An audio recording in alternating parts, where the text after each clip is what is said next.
Whenever take a look at this gospel, I always think that I kind of take the minority view on this gospel, that it's not us who are the ones looking for the buried treasure, us looking for the pearl of great price, us through the ones throwing the net into the sea, but it's in fact God Himself. And so we're then that buried treasure. We're then the pearl of great price. Because if you look at it from the point of view of us, then the first one, okay, it can make a little bit of sense. Okay, after all, you have the treasure buried in the field, and we think about earthly treasure, especially the parable of the rich fool who built all the barns, said, "What am I going to do? I have been blessed and highly favored. I know what I should do. I should build. I should do. Me." And that's all he thought about. And the problem was that God said, "You fool, your life will be demanded of you tonight." So instead of thinking about others, instead of thinking about the fact that he was highly blessed and favored and wanted to share that blessing to others, what did he want to do? He wanted to hoard it for himself.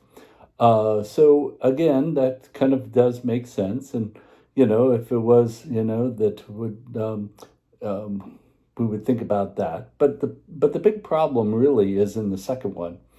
Because if it is the fact that we are the ones searching for that pearl of great price, the problem is that it doesn't work that way. We don't look for God. God searches and finds us. We don't look for God. If we did, we would end up like in the book of Romans. In the book of Romans, and Paul talks about the Gentiles, and what are the Gentiles doing? They're seeing all the creation, and they're seeing the beauty of creation. So instead of worshiping that which created all of that, instead they're worshiping that which was created itself. There was a bumper sticker many years back in the 1970s, and it said, "I found it." Again, people had a lot of problems with it. One was that because it can be faith or religion, but in a way, our relationship with God is that a relationship. So it really doesn't describe well. But the big problem was, I found it. Again, God goes looking for us. We don't go looking for God. There was a quote from Rich Mullins that I liked. Rich Mullins was a contemporary Christian singer back in the 1990s who died very young in a car crash, but he had a great line. He said, "If you're looking for a religion that makes sense, I suggest you look for something other than Christianity. But if you're looking for a religion that gives life, I suggest that this is the one." And so one of the things about in the liturgy, it really talks about that fact that that God is the one pursuing us. It says, there's one of the prefaces for the daily mass, and it says as follows. It says, "Even the desire to please you is in itself your gift." So even that desire on our heart to please God is in itself God's gift. And so I really, really like that, because again, it's not, again, the fact that we're looking for God. God's pursuing us. It's not that it's instantaneous. I think, we had last week, Deacon Brody talked about the fact that it was an 11-year process for him to kind of go through that RCIA. For me, it was an 8-year process, of finally kind of getting back into my faith and much more seriously. I kind of started, probably back when I was about 25, after college, kind of got back to it a little bit, but really in all seriousness, kind of about 1991. And by 1999, I met with the vocation director at the time, who was Father Bill Parent, now Monsignor Bill Parent. But I met with him. And so it was an 8-year process of really coming into a deeper relationship with God.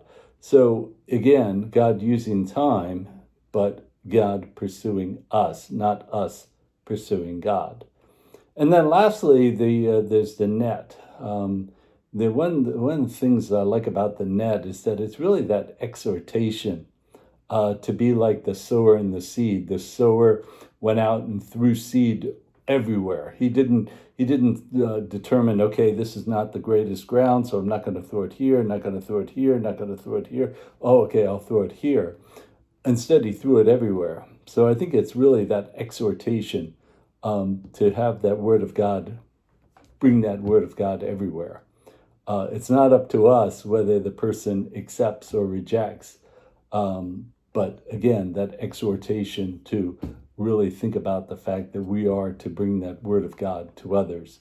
And so when we think about these parables, these are 3 small parables, but they pack a great punch, because one of the things that helps us to think about is that we are that one that was bought at that great price, Christ dying on the cross for us, that great price.